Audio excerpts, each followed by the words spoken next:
Welcome back to the WCS Challenger League Korea Season 2. I am Wolf, with me is Kaldor. We're going into our final best of 3, and we've got RorO up against Billowy. Yeah, exactly. The last game that we just saw on the screen was, of course, Jakji was able to overcome his first obstacle on his way to the Premier League. His goal that he claimed from the beginning of the season. Took out Trust with a 2-1 and is now up against Life of all people. So it's a very interesting second round that we have there. Tough road for sure. And then, of course, he plays against whoever gets out of the other top Premier League group. So no matter what, if he wants to go straight into the Premier League, he's going to have to take out some big heavy hitters. Yeah, and even if he, of course, loses his next match, whoever loses it will still be in the up and down. So very important to note here. And that's going to be a very good game. I really hope that we get against that too. Yeah. Right now, we're focusing a little bit more on a Zerg versus Protoss, though. It's the last best of 3 of the day. We have RorO, a former GSL champion, coming up against Billowy, aka Lure. Yeah, so a lot of GSL champions today. Seed and Jakji, and now, of course, Life. Oh, Life as well, RorO. Yeah. RorO. So every match actually having a GSL champion in it. Day of Champions. Yeah, Day of Champions indeed. And Billowy he used to be known as Lure, a really good Protoss versus Protoss player on OGS back in the day. Now he's on MVP, changed his ID. And in Heart of the Swarm, his biggest accomplishments have been some online plays that he's done, but he's not too well known offline. Maybe some of you guys even hearing about him for the first time right now. Well, we have him on screen here to the right, and he's of course starting for Team MVP. On the other hand, we have RorO to the left. A very, very strong play came down from the OSL, whereas we have Billowy qualifying in the WCS Korea qualifier. And now we're going into map number 1, which is actually Newkirk Precinct, our first map for the Pros versus Zerg. Yeah, Newkirk Precinct, one of our 2-player maps. And we saw that today already once, and Seed was playing his game, his second one against Shine. And we'll see how this one plays out. Billowy definitely the underdog right now. He's 5-10 in WCS Korea matches compared to, of course, RorO at 20-9. He's a GSL champion. He did fall out of the OSL to get himself here, though. We have an upset there on that group. When you look at the matches that Billowy so far played in this particular matchup offline Heart of the Swarm, he only played one best of 3 against Yu-Gi-Oh! And he lost that. Yu-Gi-Oh! Took it with a 2-1. Can he take down RorO, though? Going into game number 1, he had the WCS Challenger League.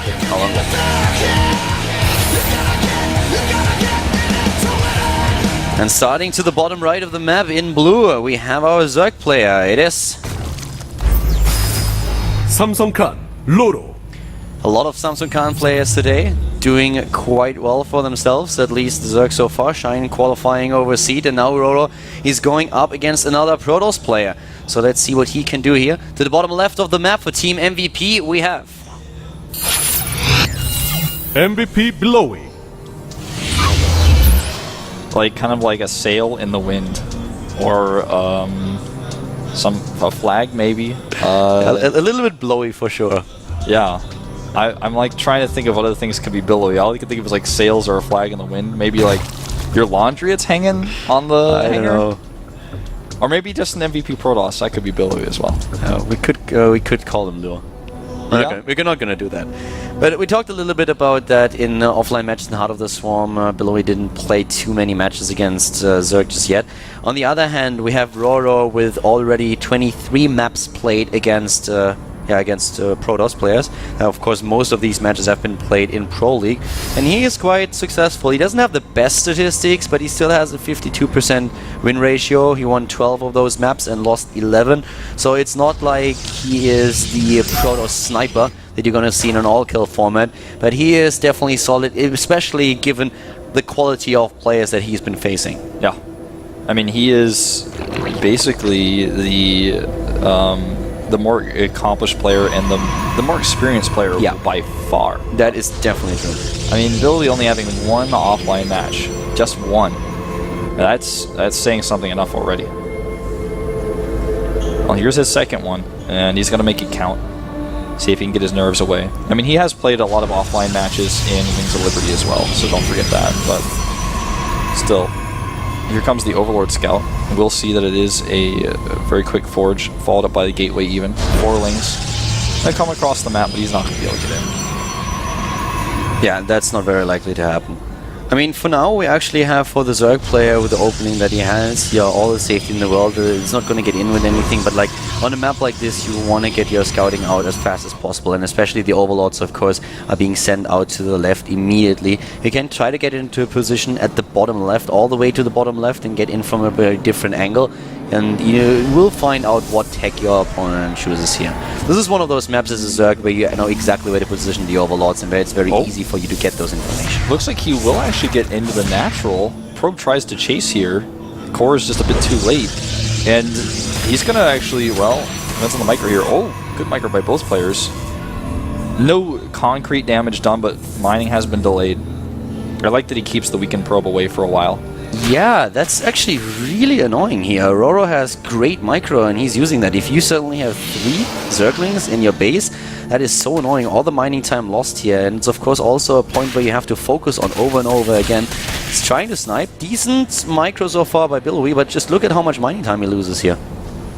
Yep, there's just the second probe having to be pulled off completely. He didn't lose a single Zergling just yet. So much mining time lost. It's the little things that start to add up, you know, in the early game. Stargate here, which by the way will... Oh, did he see that? I don't think he did. I don't think he did. It was started after the Zerglings were headed towards the main base, but the Overlord might be able to move in and spot that. If the Overlord sneezes too hard, he's going to see it. I mean, that's very, very close. Third base is ready, on the other hand, for RorO, so he's going into the normal third base. The Stargate hasn't been scouted just yet, but actually the first unit out of the Stargate should spot the Overlord at least and then figure that out. In the main base, the Ling's still being active. Yeah, don't forget that Billowy has not scouted anything. He doesn't know what build is coming.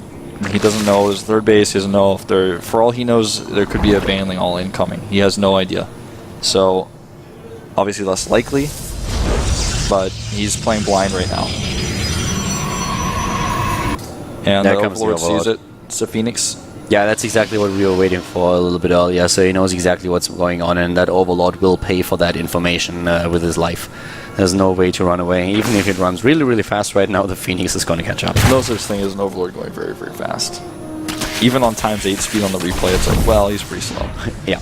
Look at that. This is one of those micro moves where RorO just kills a probe and walks away. This is now 7:23 and he's killing probes with Lings in the main base from, 2 minutes before. This is super annoying for Billowy, and for RorO, this is still a great thing.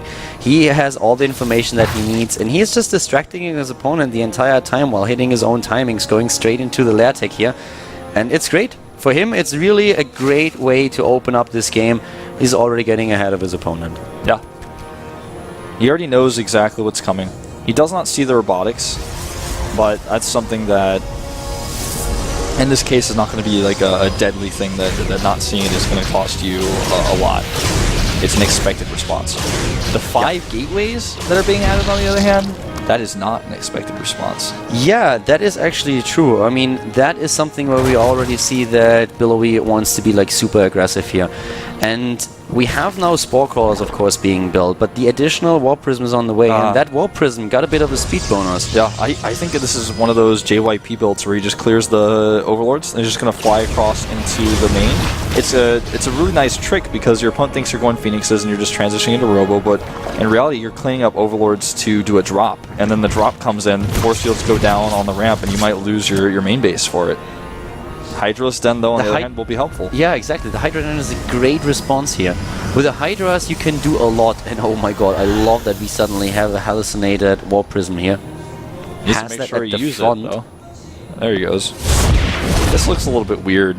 This might tip RorO off that something funky is happening. He just doesn't know necessarily what No, that's awesome. That's actually just designed to draw him to the conclusion that the Warp Prism is coming up at the top, while the Warp Prism is at the bottom. He's just trying to fake him out and doing more with the Warp Prism. But see, the thing is, he instantly pulls into the main because he's like, well, this doesn't make any sense. Why would he send a Warp Prism in that direction? Yeah. He's got an idea here. He sends his Ling to the main base immediately, and this is so smart by RorO. He's seen this before. He's like, you can't trick me.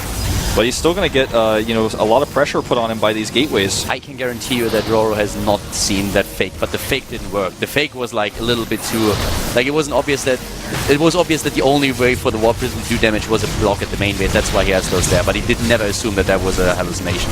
No way. Well, not assuming hallucination. Well, anyways, goes in the main base here, and I mean, damage still being done, just not a whole lot. He doesn't get the force fields off on the main that he wanted. RorO in general is just playing this way too safe, and he has no problems whatsoever. Yeah, none at all. He had immediately the commitment to the Spore Crawler, so the Phoenixes don't do damage.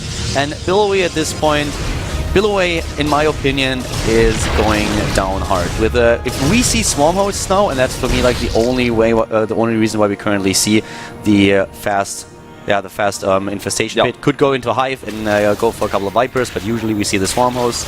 If he gets Swarm Host, then Billowy is going to fall very hard. He gets the Hive, but he also has Hydra speed, and he has the Hydras up from the beginning. So, you know, pulling the Colossi into the Hydras is going to do really good wonders for him. Oh, if he gets this Forge too, doesn't commit to it, but even with a Hive take, instead of going for any kind of Swarm Host play, I don't see him taking this game, just because he's committing heavily to a 2-base aggression right now. And so far, RorO has been playing super safe. He's getting everything that he needs. He has a very good composition against what's currently being thrown against him, especially since we have Hydras on the map. He's getting 9 additional ones. He's getting the speed upgrade. He has range upgrade. A 4th base is going up. This is basically the only chance that Billowy has at all to take the game right now. He's going into a 3rd base, but I don't think that he can really hold that for too long. yeah. Not if RorO sees what's happening and reacts immediately, and I think that's what he's going to do. He might wait for the Vipers. He already has 15 Hydras, and +1 is about to be done. 15 Hydras walking across, they have speed. It's not going to take very long. Look at the bank. Once the Hive is done, he's getting the Vipers right away. And he has 4 bases already. The 3rd is not up for Billowy. RorO is just playing a great macro game at this point. Yeah. He's taking his advantages of running with them. 4 Vipers. He's going to max out with Lings with the rest of his larva. Makes even 3 more Hydras and extra Queens. Billowy's army is strong, but when the blinding clouds come down, that's when it loses all of its power. He's not even really going to have to use any abducts. He could abduct the Immortals. Yeah. He has to shield the Vipers against the Phoenixes. That's the most important part. Yeah. Even moves in here and sees the warp in. The cancel on the 3rd. That makes a lot of sense. And here comes the move in. Force field, where are they? There they go. He can even sacrifice the space, and he should. He should not even fight there. That's like the most awkward spot for him. He knows that he's up against 2 bases, that he has his own 3rd, so there's no reason to let this base be, or let this position be the one where you get destroyed because you have a worse position. And he's going into, at this point, he's getting ready to go for the attack with the Vipers. He wants to make sure he engages at the best position possible for him. He's still mining at a 3rd base. Yeah, there's a lot of army supply. Here come those blinding clouds, and now he can go for the abduct, and that's exactly what happens. 2 of those Immortals are gone, only 2 left. A lot of Hydras and Roaches still alive. And Billowy is looking at this game and is like, well, that's not going all too well. Yeah, not at all. There's still so much DPS in these Hydras. A lot of Lings on the way. Aren't here yet. He's using that consume ability. He needs to hit those blinding clouds, though. Yeah, and he will in a second. He doesn't have enough energy. Yes, now he does. And here come those time warps. The force fields are decent, but the blinding cloud is excellent, covering most of the ramp. And Billowy is dropping farther and farther down in supply. He has a lot of DPS here. So, yeah, RorO has still to be careful, but so far he's doing everything that he has to look at those blinding clouds. And the concave here is so good for the Hydras. Finally, Billowy's army gets up here, but the drone pull is decent. And he doesn't have any warpins. He has no follow-up here. Yeah, a lot of those Hydralisks are not doing anything. The reinforcements are streaming in as we speak.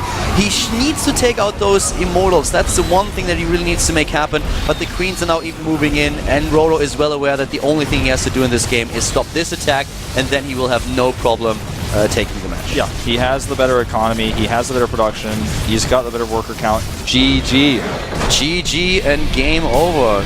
RorO showing why he's a champion. That was just an impeccable defense. That was so well played. Got the Lings on the main base, no real damage done with that Warp Prism drop. And, you know, he had 2 hatcheries he could, go. He knew that the possibility of losing his 3rd was there. Runs away to his other 3rd, and that's it. Did you see Billowy's face there? He was like, well. That was one of those faces of like, oh wow, I gotta beat this guy now 2 games in a row if I want to advance. That game was great. RorO from the start really showing his dominance here with the Zerglings already distracting Billowy a lot and just whittling away at the probes, taking down 1 or 2 of them, killing a lot of mining time, distracting his opponent, scouting of course. And then that defense the decision to actually sack the third, a lot of players would have actually tried to defend that. And that is the worst decision that you can make. If you know you are already in 4 bases against 2, you can sack a third base. There's no problem with that. And the position at the third, if you try to defend it, is so bad for Zerg players against the Protoss that hits his force fields well. So this decision was just great. Yeah.